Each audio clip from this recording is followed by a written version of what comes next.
Hello again, and welcome back to segment 5 of Focus on You. Segment 5 of Focus on You is geared, as the previous segments were, to helping you to become more familiar with yourself. The theme: know, understand, and care for self is geared towards enhancing personal understanding about self.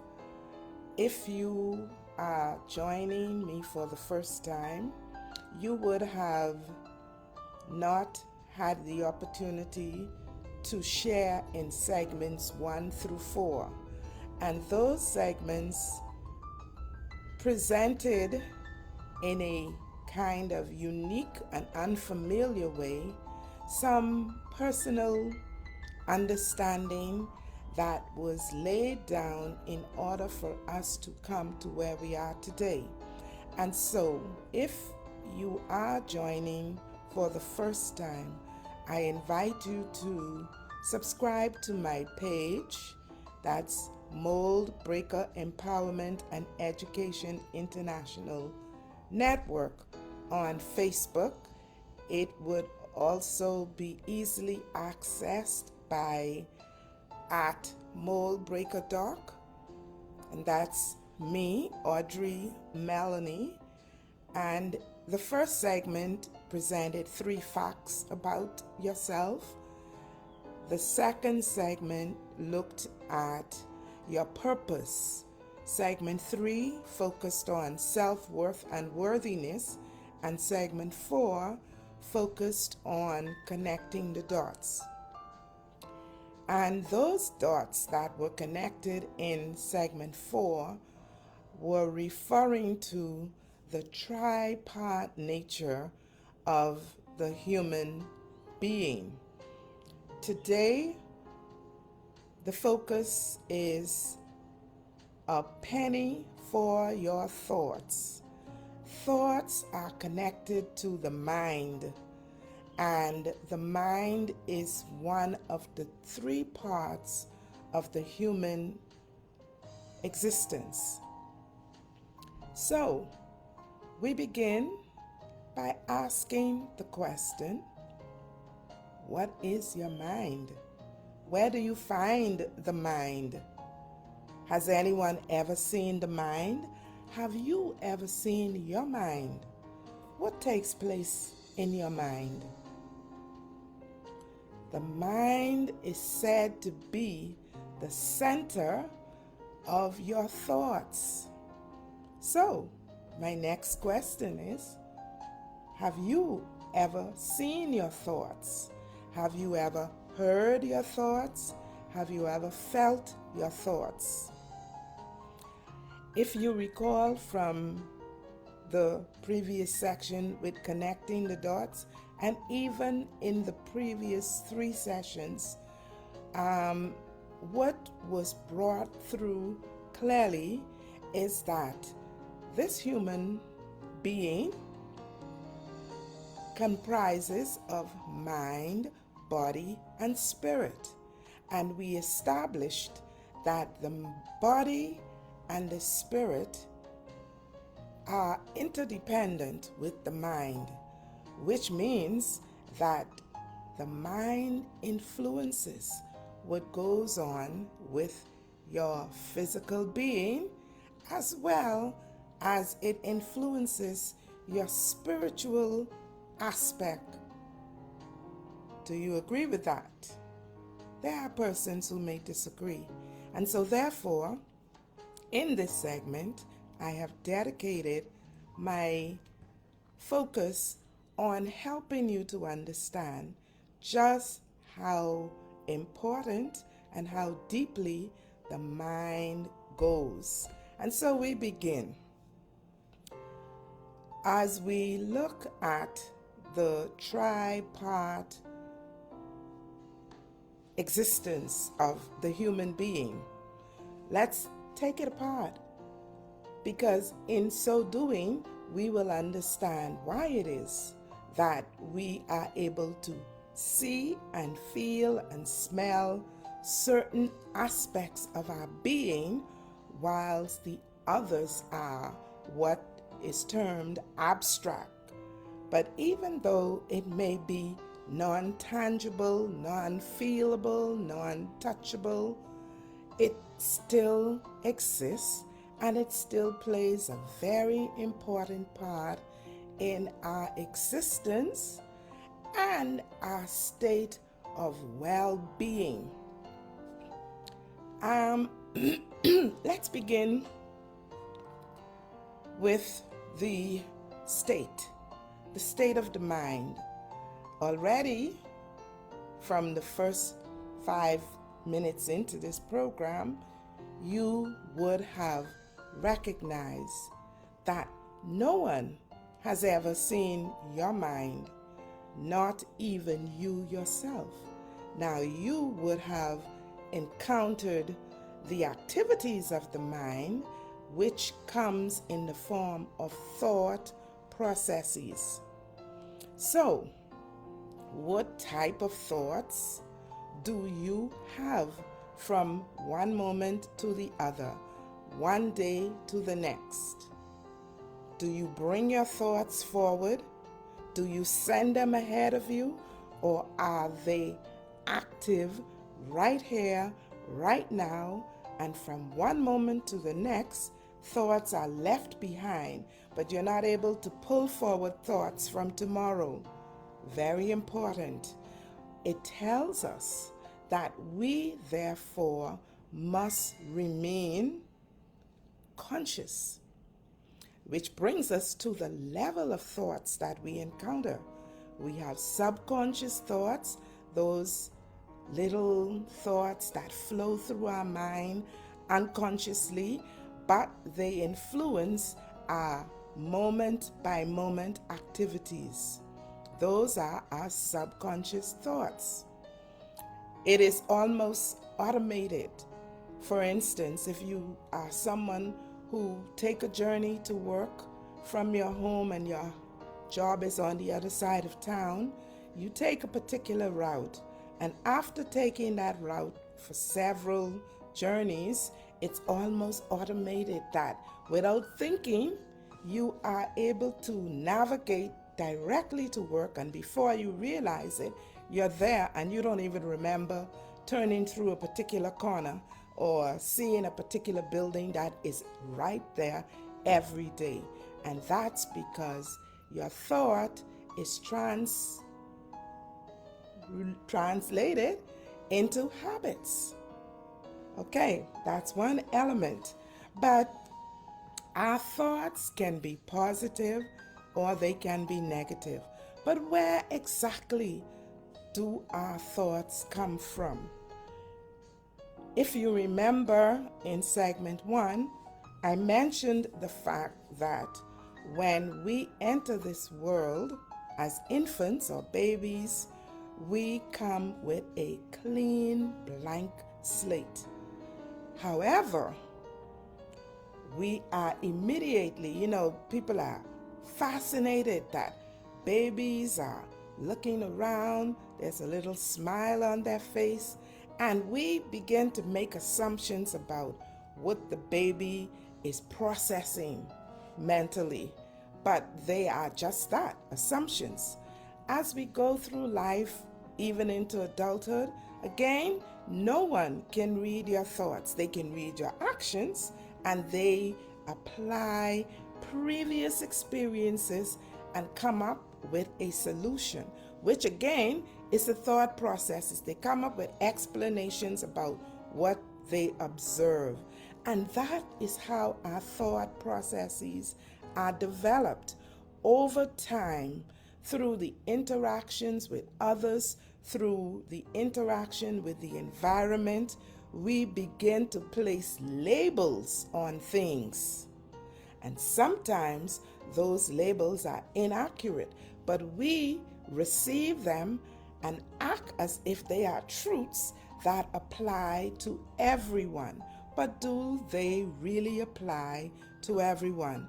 And are they truths for everyone? It might be a truth for you because that has been your experience. But for someone who has had a different experience, that is not a truth for them. And so, therefore, what we find is that our thoughts are programmed. Our thoughts are programmed through the experiences that we encounter as we journey through life, through the education system, through the religious system, through the political system, and through our interaction, our socialization processes within our families. Does it amaze you that you and someone else encounter an experience, you interpret it one way, and the other individual or two other individuals interpret it in two completely different ways? Well, that's what the thought processes is all about. That is how our values, our beliefs, and our habits are formed.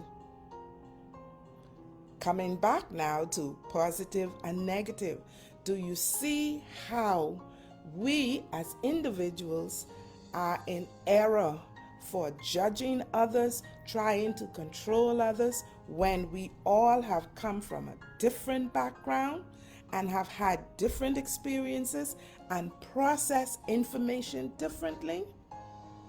That is why in the field of psychology, they work feverishly, continuously to develop tools that will categorize behavior and attach those behaviors to thought processes. I'm not saying whether they are right, wrong, but I want you to think about it. What is right and wrong for you? Do they line up with the right and wrong for everyone else? And does your right make someone else's right wrong? Thought, food for thought.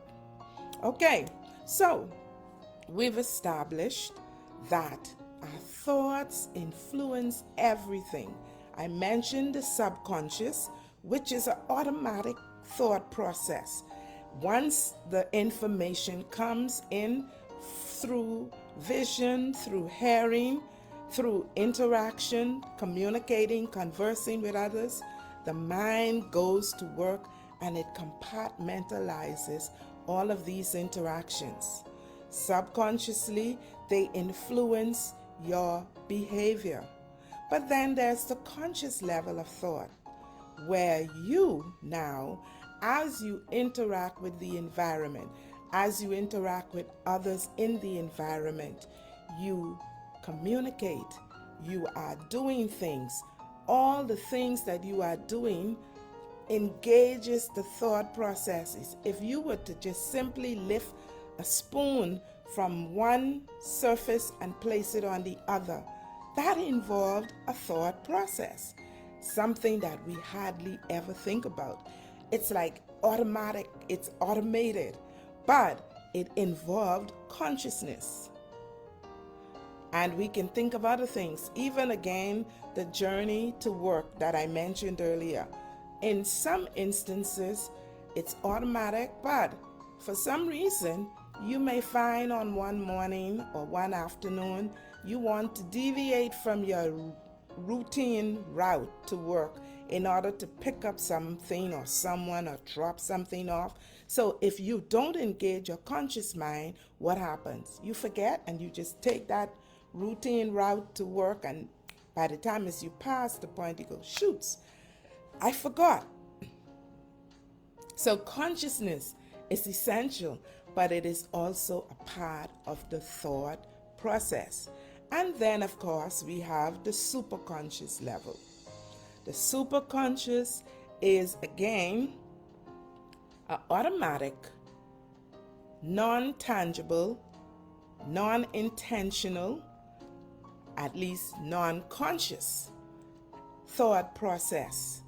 And that is what some persons will call the sixth sense, because it is ever working, It knows what the subconscious knows, and it knows what the conscious knows, but it knows more because it is similar to the spirit man. It is our guide, it is our compass.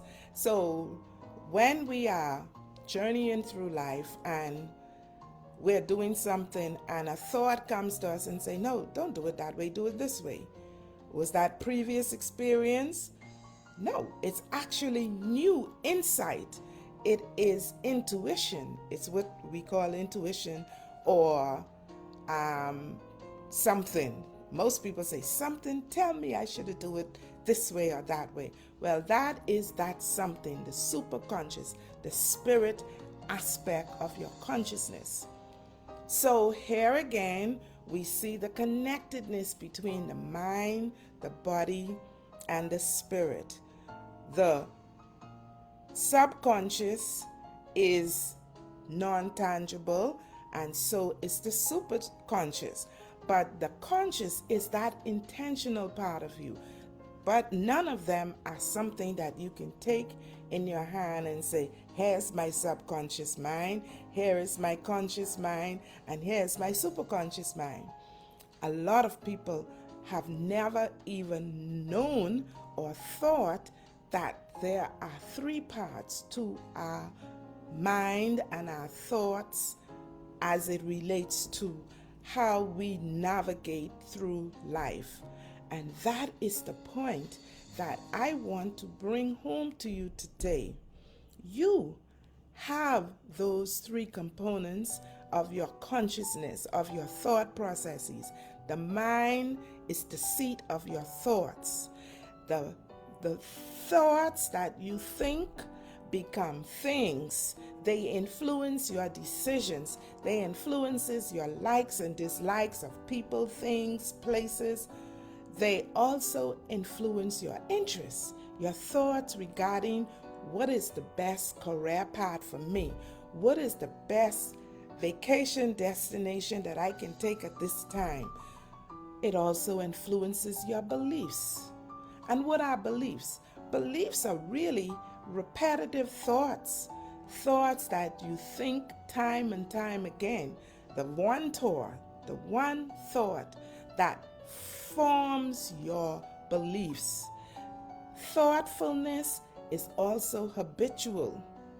And sadly, I always think that we are negative thinkers by default, but we can become positive thinkers even in a spiritual journey. That's where doubt come in, that's where disbelief come in, because we choose to think negatively. We choose to doubt the ability of others, our own abilities, even the ability of God. And that is a sad thing, because positivity is key to our happiness. Positivity is key to the relationship that we have with others. Positivity is key to our health and well-being. And next week, I will go a little further in talking about how our thoughts influence and impact our state of well-being, because it is critical. It is very important for us to understand that our minds are the seat of our well-being. Shall I repeat that? Our minds are the seat to our well-being, how we interact with others, how we perceive others, what we believe about others, how we treat others, are all influenced by the thought processes that we hold. Our experience on our job, our religious experience, all are tied into our thought processes. So think about it as you go through this week, and I invite you to join me again next week as we look at the impact of our thoughts on our well-being. Thank you so much for joining me today, and I look forward to you joining me again next week, same time, here on Mould Breaker Empowerment Forum. And I am your Mould Breaker Doc, Audrey Mellayne. Thank you so much. Be sure to submit any questions, any comments. Like my page. I am here on Facebook. These videos are also available on Twitter and YouTube. My goal is to help you to live your best life now. Have a good day.